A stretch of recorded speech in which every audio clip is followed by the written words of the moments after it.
Howdy and welcome to Big Apple Mountain Tarot. I'm Mike Rusnak. I'm Everest Hall. This video, we're going to talk about the full moon that's happening in Scorpio. It's also going to be about the new moon that happened in Taurus. Unfortunately, we missed that one. Unforeseen circumstances prevented us from rolling out a regularly scheduled moon video. And then we got COVID and we've been underwater for like a month. Yeah. So surprise, COVID's still around. Who would have known that didn't go away like a miracle? No, I thought it was going to go away like a miracle. Yeah, I did too. But I do like my sexier, deeper voice. So we're here to speak about Scorpio, full moon. Mm-hmm. It's about the transmutation of poison into power. Correct. And it's a culmination of the energy that started with the Taurus new moon on April 27th. And that... Good memory. There. And that was about dropping anchor into our five senses. Taurus is represented by Venus. Venus is a five-pointed star. 5 points represent the five senses. And this energy was urging us to get really deep into our five senses as a way to ground us into earthliness. Right. And I'm going to go a little further. Taurus on the body is the throat. It's the mouth. It's how we nourish ourselves. This video is going to be focused around the head. About the five senses in the head, the skin on your face that feels things, the nose on your face that senses things. The images that we eat with our eyeballs, the music that we listen to with our ears, the aromas that we smell with our nose, and our mouth, and the love that we make with our hands, right? Yeah, so Taurus is a very material, very reliant energy. The card for Taurus is the Hierophant, which is the Pope. And the Pope has passed away. Strangely, not so strangely, the Pope passed away during this Easter. Just a bit of magic, right? It was a lot of magic. Yeah. So if we just kind of think about our head and the senses that come into our head, and how we process the food and the information, and on the opposite end of that, here's Taurus, here's Scorpio. Scorpio represents the genitals and the anus and all the occult body. It's the blood, shit, and cum moon. The blood, shit, and cum moon. It's all the stuff in our underwear that we don't show our public, where our head is a public sensory organ. And this moon is about processing toxicity that comes from hiding fears. Hiding from ourselves. Right. Right? In our head. Now, it's kind of a scary time. We'll acknowledge that. Wars breaking out all over the place. Saturn, part of that energy is Saturn is at 29 degrees Pisces, which is the end of the zodiac. It feels like final exams. Has humanity studied up enough? Are we failing? Yeah, Saturn's at that final degree in Pisces, and it's square into Jupiter and Gemini, so that's plenty of nightmare fuel for us. Plenty of nightmare fuel, plenty of miscommunications, plenty of exaggerated fears, thoughts on fears. Oddly enough, we just need to look to Halloween as a flashcard for reference for this moon. What do we do at Halloween? We get into our fears, into the darkness, but we put on a mask. We put on a mask. We make light of it, right? Yes. In order to process it. But if you are in pain and fear, it's okay. Yeah. The more discomfort you're living with today is how strong you will be tomorrow. And that's easy to say. But it's true.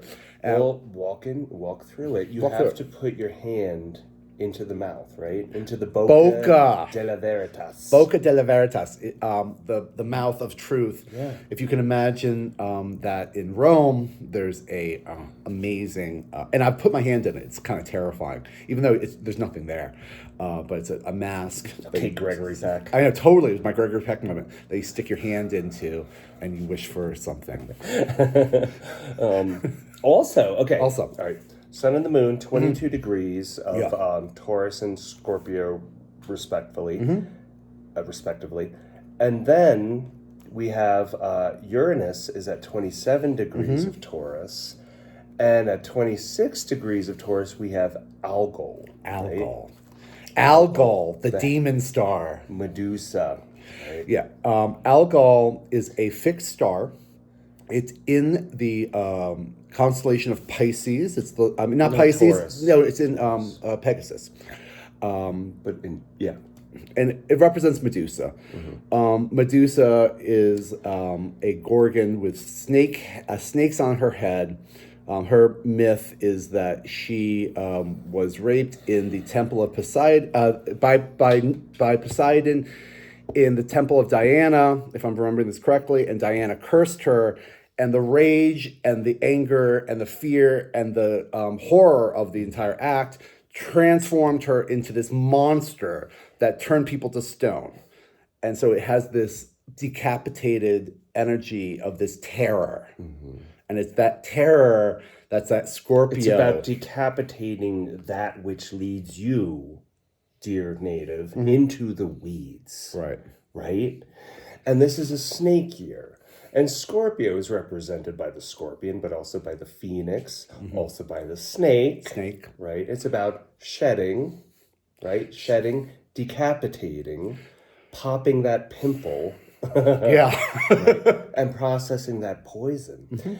So a deep, dark, mysterious moon that is easy to understand when you look at where the aspects are. We all have these shadow areas, these deep fears that we have about ourselves that we are not really even able to express publicly, that are private. They manifest in different ways, paranoia and acting out, and all these energies. Now is a wonderful time to deal with it and to with process honesty, with looking with independence and honesty, and manage your own annoyances. Right. Detached from expectations, there's going to be an unraveling. Yes. A feeling of letting go. It's going to feel like a balloon popping, and just Right. But that's okay. Break down, Uranus. Break down, break through. Break down to break through. It feels really intense, and it is. And it is. One of the I'm going to talk real quickly, and then we'll get more into it. One of the things I feel is this is an idea I had yesterday that is adding to the anxiety of this moment is that we are in a new era, a new paradigm. Things are completely different, and everything that we have been able to rely upon in the past doesn't really work.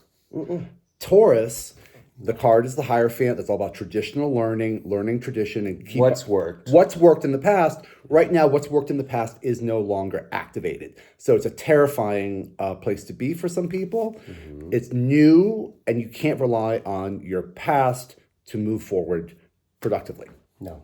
Luckily, Saturn is trining this moon. Saturn is there helping. And Mars and Venus are also in a trine. Right? Yes. Yeah. And at that Taurus new moon, we had Mars exactly opposite Pluto. Yes. At 3 degrees. And that was an intense day. That was people really... lost their minds.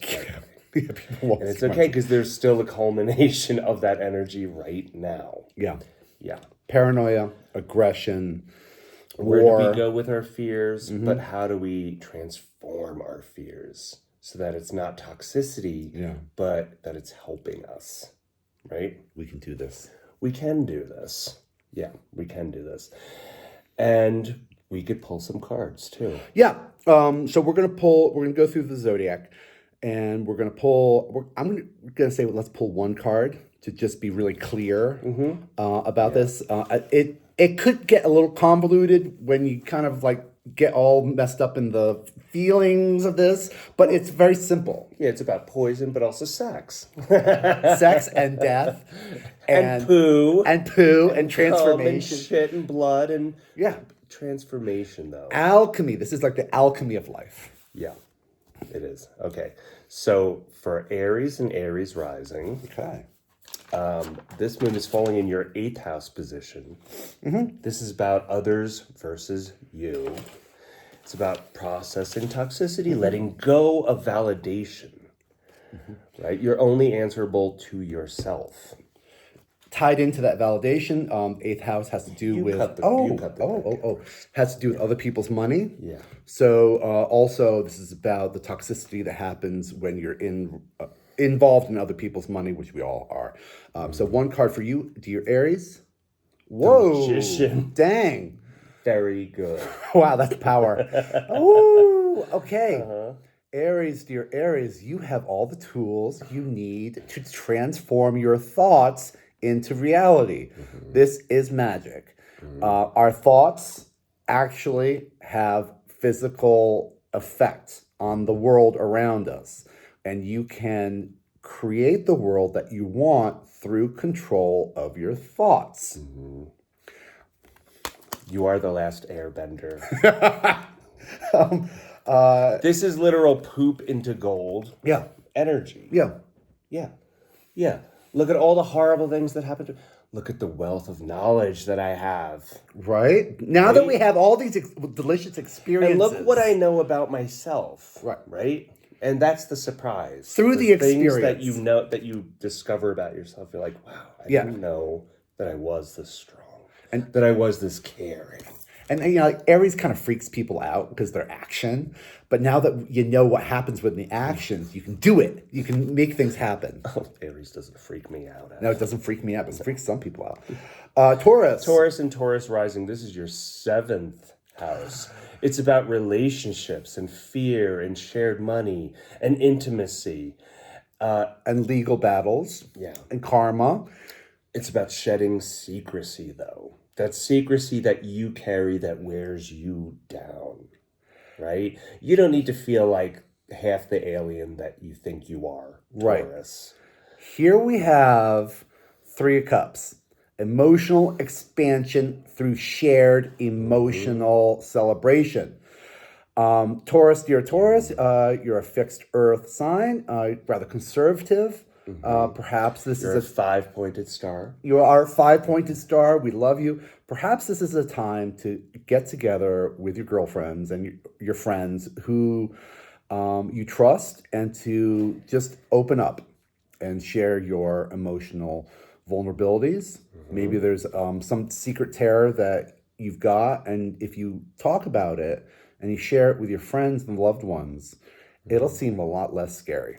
Yeah, because they're going through it too. We're all going through it. Yeah. And if you see, these 3 maidens all have different costumes. They're coming from different places, and they're equally cherished. Okay, for Gemini rising, this is your 6th house position, which pertains to your health and service, your job. Day-to-day routines. Day-to-day stuff, right. Okay. Yeah. These are thoughts. Swords are thoughts. They are air. These are the thoughts in the air. This lady is bound and blindfolded and feels imprisoned. This has a lot to do with paranoia. This is Jupiter in your sign. This is Jupiter. Overthinking, and that's squaring Saturn, and Saturn is getting you to worry excessively, needlessly. Yeah. But if we look at the bottom of the card, she has her toes in the water. And if she trusts her emotions and her spiritual waters, she can walk herself out of this self-imposed prison of paranoia and unwiggle out of her bonds. It's not as bad as you think. Just dive deep into that Scorpio well of emotions and intuition. Let your toes be your intuition. All right, Gemini. Yeah. Little steps. Get out of your head. For Cancer rising, this is the 5th house position for you, this Scorpio moon. Children, creativity. And this is trining, Scorpio. Yeah, joy. This is your house of joy. Hey, keep on working. Yeah, you gotta work at having fun. Right? Work before play. Right? We're at the workbench. This is the apprentice. He is learning his craft. He is mastering his craft. He is not distracted by the city. He is focused at the workbench, diligently crafting himself his values. Pentacles are money, but they're also values. It's earth also. So he's really grounding himself and working on his craftsmanship. But maybe that is taking more deliberation for play, Yeah. romance. It maybe doesn't just come naturally. You have to invest a little bit of something in there, right? Yeah. And this is also taking the emotions out of it. And this is also it's also a message about the senses, getting into your senses, letting your senses anchor you. For Leo rising, this is your 4th house position. So this is about emotional security at home. Yeah. And being your own parent, being the person that would go to bat for you.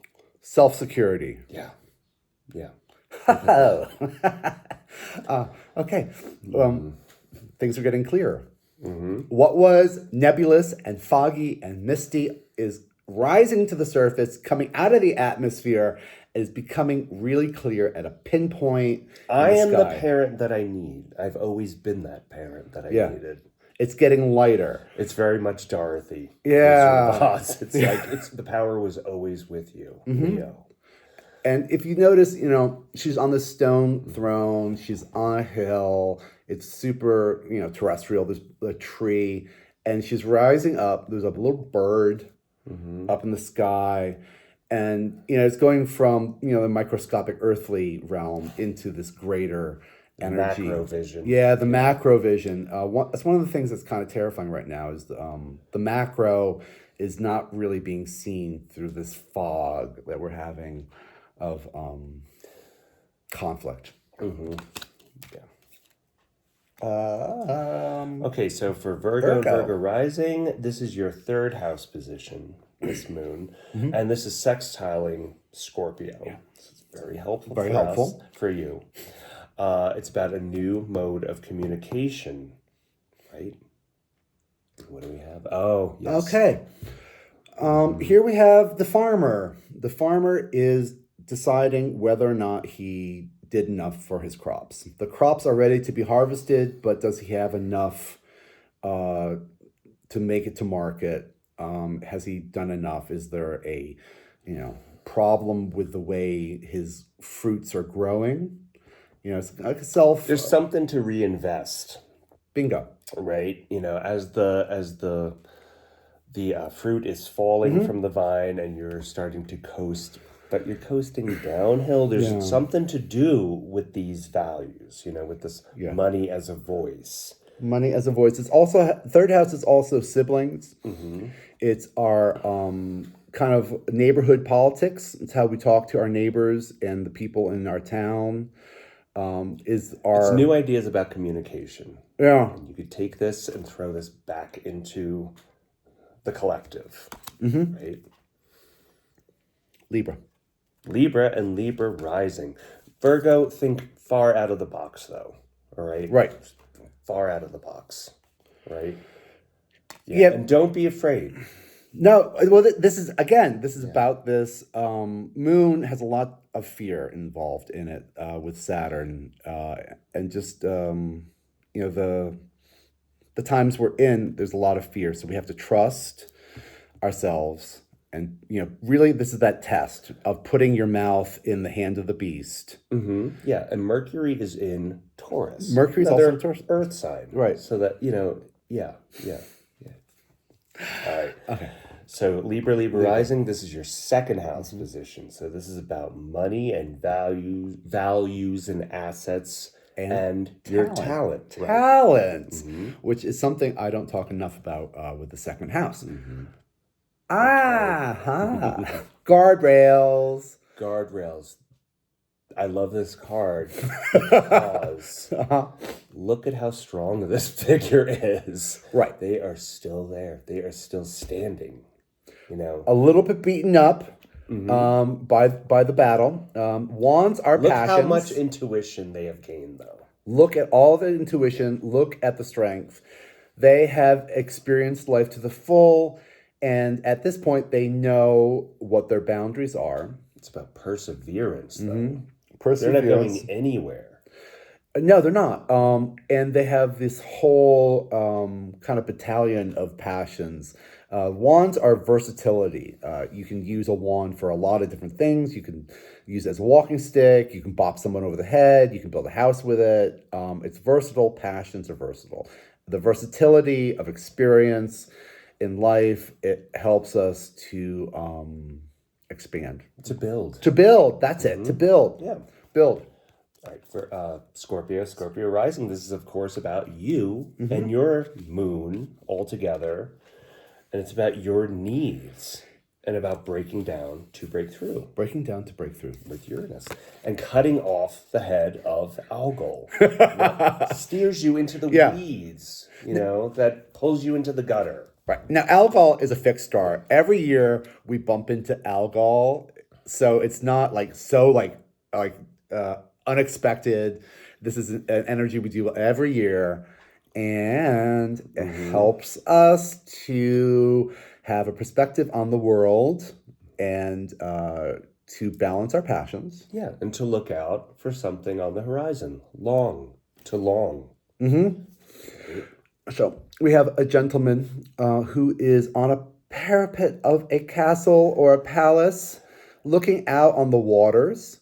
One of his wands, passion, is fixed onto the wall, and the other he's holding. The twos, this is two of wands. Twos sometimes have to do with making a choice, one over the other. He's only got two hands. One hand he's holding the world in and looking out on the larger picture, while the other hand he's holding onto his personal passions. He can't hold both wands and the world at the same time. I would want to just break that stick and go. Break down, break through. Yeah. Do it. And also, this could have something to do with taking on more than you're actually able to do. Taking on the whole weight of the world. You could share your passions or maybe make a priority choice. Are you trying to do everything for everyone? But listening to your needs, not your partner's needs, not your family's needs, not your parents' needs, your needs. And if you don't know what your needs are, you maybe need to go into an isolation tank and sit there for a while and figure that out. But cause that pile up, and you can do that. Yeah. And that might be the issue that this moon's you're about. Too spread thin through other people, and you need to just sit with your own needs. Yeah. Now, the Scorpio is a really awesome energy. They're very helpful and they're very healing. They have a tendency for the flair of the dramatic. It's true, but they really mean best for everybody. Sometimes the drama overshadows the good deeds. And that's okay. Dance with the darkness. we love our Scorpios.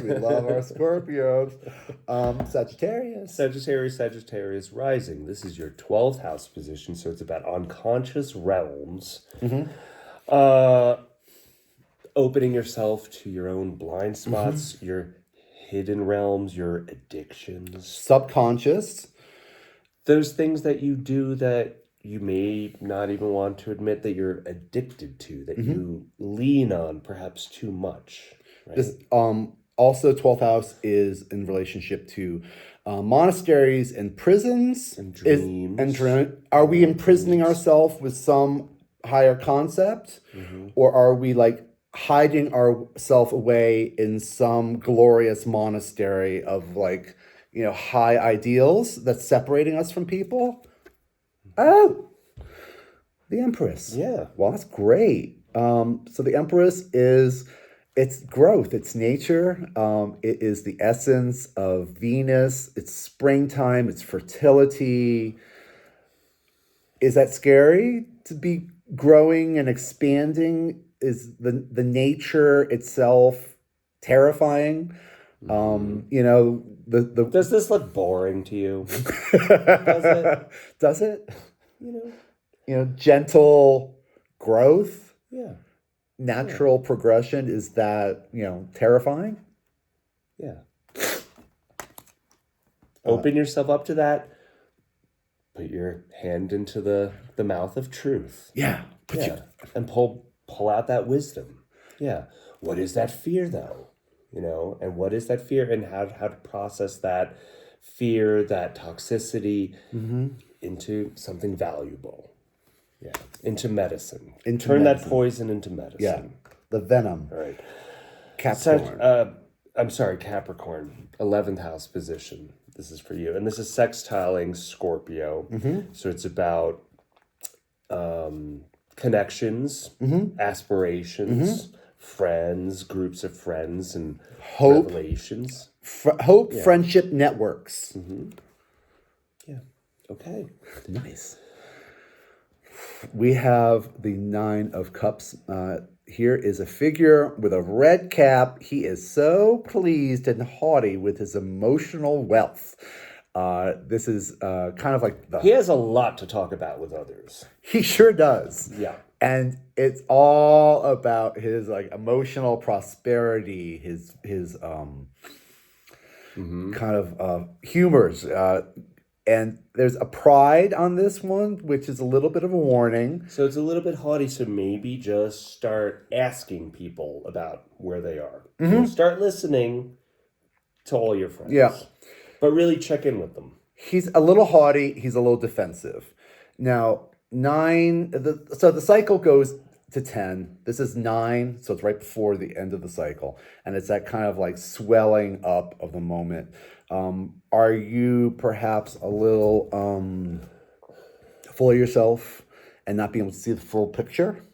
Well, that's why I'm saying listen. Yeah. Just but ask everyone, what are you going through? How are you doing? Just be an ear for others and know that you're not there to do, but to be done to, right? Right. Yeah. Reach out. Yeah.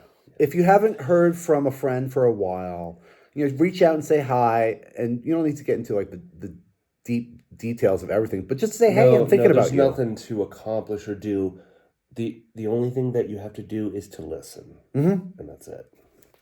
All right, so Aquarius rising. This is your 10th house position. It's career, bosses, public face. This is what you do publicly. This is how people see you publicly. This is that's a scary kind of place to be. It's also parents and who you are in light of your parents. Yeah, it's parents. All right. Top-down structures. Oh, you're fine. You're wonderful. Hey, this is awesome.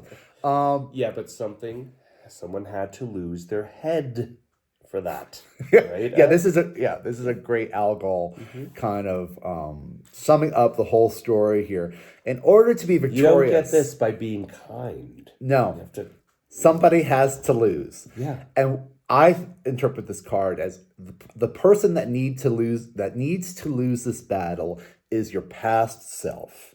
And that we have to defeat the ideas we have about who we are in the world and what we do publicly and decapitate that. I love the little horse. He's got this little side eye because he knows the blood and the guts and the force and the fury that came to this parade.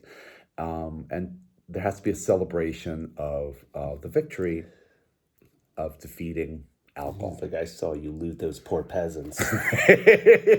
I saw what you did. Yeah. So career. Let fall the old ideas about yourself in who you thought you were in your career, right? Don't pick it up. No. Don't torture everyone about it. No. Just let it fall. Let it fall. Let it go. And let it go. Let it sink into the ground. All right.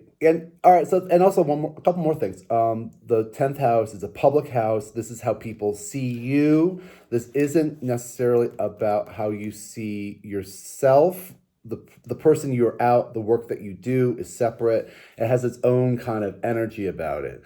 A lot of people do work that is known, and we have an influence on the world without ever relating to our personal self inside of our head and inside of our hearts.